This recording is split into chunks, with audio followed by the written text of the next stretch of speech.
Epoch AI is a research initiative focused on investigating trends in machine learning and forecasting the development of artificial intelligence.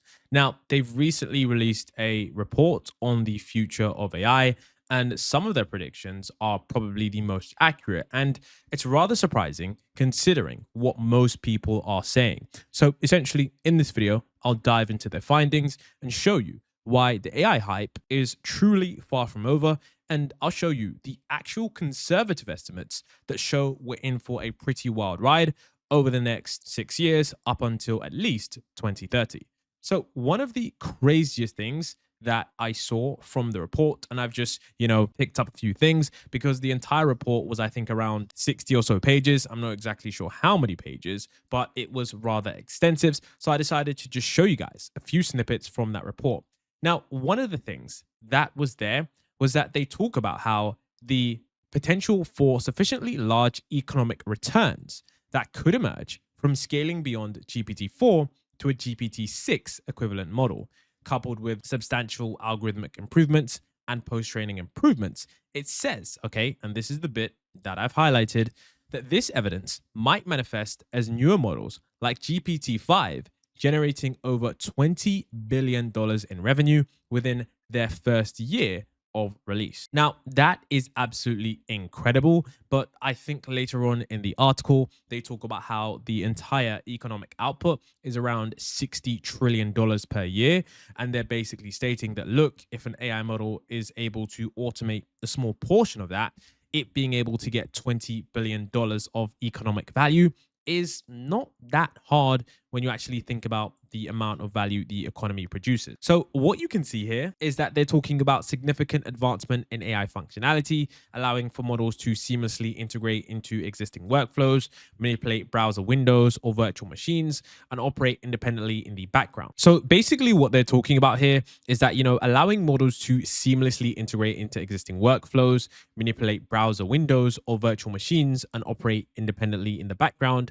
What they're referring to here is agentic capability. So operating independently is where we have these systems that, don't longer require humans as much. Now, currently, if we want AI systems to perform well at nearly any task, what we have to do is we have to prompt that AI model. So we open up a chat, we say, hey, can you do this? Can you do that? And then, of course, we have to, refine the prompt and get the AI system to do a lot of different things. Now, in the future, these things are going to be operating independently in the background, which means that there's going to be quite a lot more scale. I didn't mean to draw a box there, but this is going to be one of the biggest things. Now, the thing about this is that if you saw another video that I spoke about, the trends in machine learning and how we're going to evolve for future models, a GPT-4.6 to GPT-6 level equivalent model, coupled with, of course, as they say, substantial algorithmic improvements and post-training, that is going to be absolutely incredible. Because when I looked at another part, they basically talked about GPT-4 to GPT-6 could be a 10,000 times X scale up, or future models by 2030 could be entirely a 20,000 times scale up. So it's going to be super intriguing to see how models scale up from GPT-4 to GPT-6, because there's going to be likely two giant training runs. There's going to be substantial algorithmic improvements. And considering the fact that GPT-5 is likely to be released later this year or early next year, it's going to be interesting to see exactly what those improvements are with every iterative cycle. So this being $20 billion of economic revenue or economic value is going to be absolutely incredible. But the point is that it should show you what is going to come in the future. And if GPT-5 could generate $20 billion in revenue within its first year of release, I'm wondering what future models are going to be able to do at that time. Now, you can see right here, like I said before, this is where we talk about the $60 trillion economy. And it says here that the potential payoff for AI that can automate a substantial portion of economic tasks is enormous. It's plausible that an economy would invest trillions of dollars, basically stating that, of course, it's plausible that the economy would invest trillions of dollars building up that stock of compute related capital, including data centers, semiconductor fabrication plants, and lithography machines. And it says, of course, here, the part I highlighted, to understand the scale of this potential investment, consider that global labor compensation is approximately $60 trillion per year. basically stating that this is how much we pay people to do tasks that move the economy. And even without factoring accelerated economic growth from AI automation, if it becomes feasible to develop AI capable of effectively substituting for human labor, investing trillions of dollars to capture even a fraction of the $60 trillion flow would be economically justified. Basically stating that, look, like I said before, $60 trillion, okay, is a lot of money. And if we get even a slice of that, like even if you get $1 trillion, like think about these companies and what they're trying to do. Like, this is why a lot of people can't understand why these companies are spending millions and millions of dollars on AI. Like, there was an article recently where it's talking about, okay, AI, they're spending millions and millions of dollars on these training runs, on these researchers, but Wall Street just can't understand the long-term picture, because Wall Street, they're thinking about, cash flow, thinking about all these metrics, stock valuations. But I'm going to show you guys this article right now. You can see here, it says, has the AI bubble burst? Wall Street wonders if artificial intelligence will ever make money. And you can see that, there has been one question in the minds of Wall Street, tech's earnings season: when will anyone start actually making money from artificial intelligence? And in the 18 months that's kicked off the arms race, they've promised that this is poised to revolutionize every single industry. But like I said before, of course, they're spending billions of dollars on data centers and, semiconductors needed to run the AI models. But like I said, these guys on Wall Street are not thinking about, completely 2030 when things start to get a little bit more crazy. I like to think of it like this, where AI right now, yes, it's having its chat GPT moment, but once, a lot more capabilities are on the line, these AI companies are going to become so much more valuable. Like, the money that they're going to make is just going to go up and up and up and up like that. I think it's really going to be like that. Of course, it's probably going to be a level off, but we're definitely still on that sigmoid curve where there's going to be huge gains towards the end. And I think that, many of these companies just can't seem to fathom that, look, in the future, okay, they're predicting that, even this company, okay, this research organization, they are predicting that I think 100% of tasks get automated by something like 2043. And I mean, you have to think about it, okay? If the global economy is going to be outputting $60 trillion per year, I'm not sure how much, okay, global labor compensation is going to grow or decrease by, but you have to think about it. These top companies, they're going to be getting a lot of that value. Now, none of these companies make trillions of dollars per year, but you could argue in the future that with AI and automation, that this is going to be something that for the first time, it's probably going to happen. So I do think that those companies, their valuations are going to be, astronomical in the future. This isn't like a stock, point video, but here the researchers are saying that, look, investing trillions of dollars to capture even a fraction of the flow is economically justified, which is what a lot of people can't seem to think, which means that, like, when you actually think about, the future, 2030, 2040, what the years are going to look like, it truly is, something that's going to blow my mind. Now this is where we talk about 10x output. So it says here that standard economic models predict that if AI automation reaches a point where it replaces almost or all human labor, economic growth could accelerate by tenfold or more. Over just a few decades, this accelerated growth could increase economic output by several orders of magnitude. And given this potential, achieving complete or near complete automation earlier could be worth a substantial portion of global output. And recognizing this immense value, investors may redirect significant portions of their capital from traditional sectors into AI development and essential infrastructure, such as the energy production, the distribution, and the semiconductor fabrication plants and data centers. And it says that this potential for unprecedented economic growth could drive trillions of dollars in investment in AI development. Now, if you remember previously earlier this year, where a certain Sam Altman, was talking about how much money he is going to be spending on AI and some of the future valuations that he was talking about, you can see here it says Sam Altman has a mind-boggling price tag, according to the Wall Street Journal, somewhere between 5 and 7 trillion. And you can see here that, pretty much everyone is clowning him. It says such numbers are preposterous. The fact that they're being talked about with anything approaching a straight face is indicative, okay, of a degree to which the broader AI discourse has become unmoored from reality. However, we're seeing that these guys that do research and they try to truly understand with conservative outputs, okay, where the AI growth is actually going to be. And remember, this isn't some lab that's doing like a clickbait article. They're literally just publishing their research for anyone to view and they're just tweeting it out. It's not like this hypey thing. But what we're seeing here is that they're also stating that, trillions of dollars being invested in here is not that crazy. But you can see here that because Sam Altman has been seeking trillions of dollars to reshape the business and chips of AI, many people are saying that this is insane, this is incredible. Look at the guys. Look at the research, guys. Like, this is something that they're saying that, look, okay, when you start to see, okay, how much AI, is going to be automating the economy and how much, economic value AI is going to eat up. Like, putting trillions of dollars into that doesn't seem that crazy when you factorize that. It says, recognizing this immense value, investors may redirect significant portions of their capital into traditional sectors of AI development. So when Sam Altman was talking about trillions of dollars, he wasn't just completely, going off the rails in terms of AI hype. This is something that certain research organizations are already starting to talk about. Now, this is where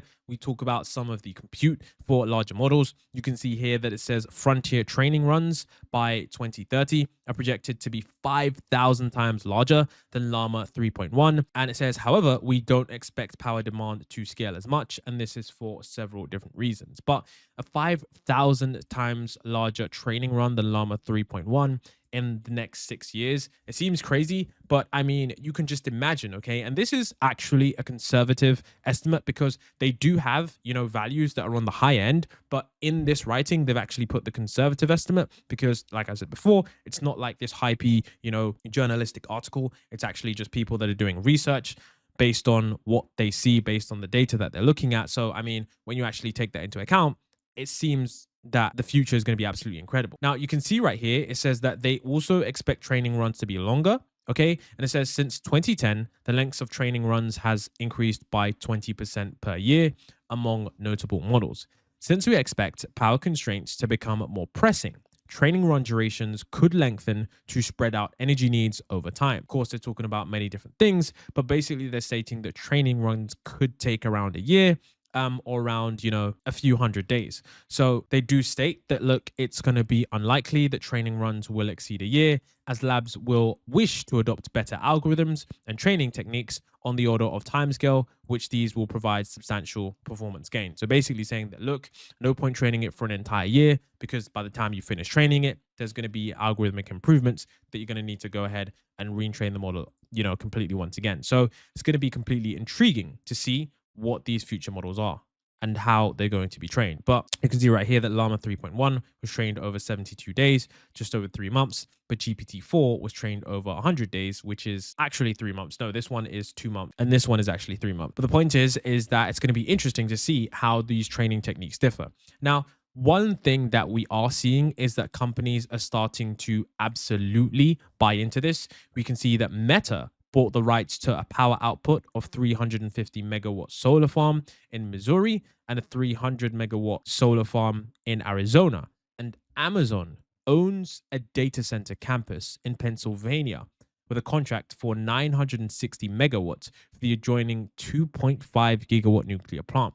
So you can see that Amazon is really, really pushing the envelope when it comes to the amount of power that they're going to need because they are really going all in on this stuff. And you can see here that it says that the primary motivation behind these deals is to save on grid connection costs and guarantee a reliable energy supply. In the coming years, data centers might allow for unprecedentedly large training runs to take place, and a 960 megawatt data center would be over 35 times more power than the 27 megawatts required for today's training runs. So we can see that this stuff is already happening behind the scenes. These companies are ramping up for, 35 times more power needed than current AI models. And you can see here that it says that, some companies are investigating options for gigawatt scale data centers as and basically they're stating that we're going to have gigawatt scale data centers that actually seem feasible by 2030. And it says that this assessment is supported by industry leaders and corroborated by recent media reports. It says the CEO of NextEra, the largest utility company in the United States, recently stated that while finding a site for a 5 gigawatt AI data center would be challenging, locations capable of supporting a 1 gigawatt facilities do exist within the country. So they're basically stating that, look, whilst 5 gigawatt AI data centers are pretty insane, a 1 gigawatt data center, the facilities currently do exist within the country. And of course, if you do remember that, OpenAI and Microsoft have the 2028 Stargate that will require several gigawatts of power with an expansion up to 5 gigawatts by 2030. Now, that's a huge feat and that's going to be really difficult to accomplish. But I mean, this is, a race. There's going to be lots and lots of money invested in this.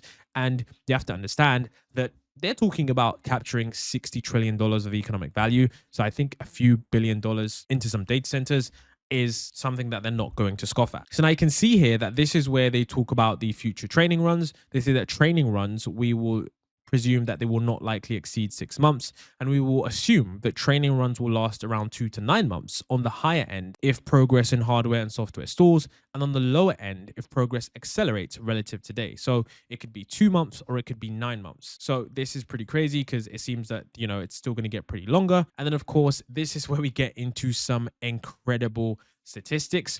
It says, since the chinchilla scaling laws suggest that one ought to scale up dataset size and model size proportionately, scaling up training data by a factor of 30 times by using the entirety of the index web would enable labs to train models with 30 times more data and 30 times more parameters, resulting in 900 times as much compute, okay, if models are trained to be chinchilla optimal, which is absolutely insane, okay? And people have been saying that we've, exhausted all our data, but we haven't actually done that yet. So can you imagine a model being trained with 30 times more data, 30 times more parameters, and 900 times more compute? I mean, it's going to be truly incredible with as to how these systems are going to be working. Now, like I said before, many people have spoken about this data wall, which is a thing where, people are thinking that, okay, we're going to run out of data. But you can see right here that they say that if the recent trend of 4 times a year scaling, continues, we would run into this data wall for text data in about 5 years. So basically where we completely run out of data. But it also does state here that, however, data from other modalities and synthetic data generation might help mitigate this constraint. We will argue that the multimodal data will result in effective data stocks of about 450 trillion to 23 quadrillion tokens, allowing for impressive training runs. And of course, synthetic data might enable scaling much beyond this if AI labs spend a significant fraction of their compute budgets on data generation. Now, the synthetic data conversation is one that's rather interesting because there was this recent report, and basically there was this paper that, actually addresses an issue with synthetic data. Now, basically with synthetic data, there was this issue called model collapse, and I need to show you guys what this is. It's not really a real issue, but this is something that people always bring up, and I'm going to show you guys. I know this isn't the best image that you're going to see, not from the best article either, but essentially what they're stating is that, you have real images, then those real images produce fake images. Those fake images are used to train another model that produces even more fake images. And by the 4th iteration, you have a system that collapses essentially. And basically they're saying that, this lack of human data is going to limit AI progress. However, what these studies show is that models that are just, completely just trained on their own data again and again and again, they weren't really, filtering like with humans and stuff like that. This is why I'm talking about this paper, because this paper came out recently. And this basically, they've had a new method, and this method is called reinforcement to improve the quality of AI generated data. And this involves having a system which could be a human or an AI, which checks the generated data and then only selects the best examples for training future models. And basically, they provide mathematical proof that under certain conditions, using reinforced data can prevent model collapse and even lead to perfect performance in some cases. So without reinforcement, training on AI generated data would indeed lead to worse performance, which is model collapse. But with reinforcement and selecting the best AI generated data, they could prevent model collapse and sometimes even improve model performance beyond the original model. And the quality of both the data and the generator and the reinforcement system are important for good results. So whilst many people are thinking that synthetic data is simply this hole that is never going to be filled, there is a lot of research that is out there that suggests that this isn't the truth. Now, what we also do have is this graph that shows us the largest feasible training runs given the different constraints. Many people, talk about AI hype, and they talk about how AI is just complete overly hyped in terms of the future progress. But like I said before, these are people who've researched the stuff, and they said that this is what the largest feasible training runs are, given the actual different constraints. So we have different constraints here. We've got the power constraints, which are, the energy supplies. Of course, we've got the chip production capacity, which is NVIDIA being able to even produce enough chips. Recently, we had news that there were delays on, I think, the B200s. And of course, we've got the data scarcity and, of course, the latency war. Now, you can see here that they state that the most binding constraints are power and chip availability. And you can see that essentially these are the ones here that are pretty crazy. But you can see that it says that data stands out as the most uncertain bottleneck, with its uncertainty spanning a range of 4 orders of magnitude. You can see on the graph here that data is all the way down here and it's all the way up here. So they're not sure, but you can see that by 2030, this is where they expect things to be. And I'm going to show you guys another image that basically explains everything. But basically, the worst case scenario, okay, like the literal worst case scenario, is that we have systems that are, 10,000 times greater in terms of the scale. So this is, pretty insane when you actually think about it. You can see that there are other areas where we could get to 50,000 times greater, chip capacity, 80,000 times greater, a million times greater in terms of the latency. But yeah, it just shows us that, by 2030, things are going to get rather incredible. And I mean, this is taking, the average, of all of these. And then, of course, you can see it's brought it down here. So it's not like the highest, the complete highest. But we can see that the 2030 compute projection shows we're going to have 10,000 times more compute to train these models by 2030, which means I'm not like there's going to be just like an explosion in terms of how these models are going to be in terms of their effect. Now, the takeaway from this that you should think about is basically they're stating that by the end of the decade, so by 2030, we're going to be able to train a model that is 10,000 times larger, because GPT-2 to GPT-4, if you remember GPT-2 to GPT-4, that scale was 10,000 times larger. And they're basically saying that we're going to be able to do that by the end of the decade. So if you can imagine that with all the progress that we've had just in the past 3 years, which has been quite a lot, but now with all the investment, now with all the money, now with all the eyes on AI, with all the major players in robotics, with all of the companies, Anthropic, Google, Amazon, with all of those companies competing, the fact that we're also going to have 10,000 times more compute available, and the fact that by that time in 2030, we're going to be able to train a model that is going to be 10,000 times larger in scale. What kinds of systems are we going to have in place? I mean, it's going to be pretty crazy, but I think this, should let you understand that like even in the conservative estimates of these people that have done the research, it shows us that we're going to have a incredible time in terms of AI. So hopefully this video educated you guys a little bit in terms of, how the future is going to be in terms of compute. The full thing is actually really long. You can see here that I'm scrolling down for quite some time. It's called Can AI Scaling Continue Through 2030? And it says, we investigate the scalability of AI training runs. We identify all of the stuff. But you can see right here that, guys, this is something that is really, really long. I read through this entire thing. It's super, super detailed, super, super long. They've got so many different people that have done research on this. And you can see that all of the sources are cited here. You can, walk through on the right hand side, click through different things. Sometimes there are images. But if you do want to do this, link will be in the description. If you guys have any comments down below, let me know what you think about this and if the future is going to be crazy. And I'll see you guys in the next one.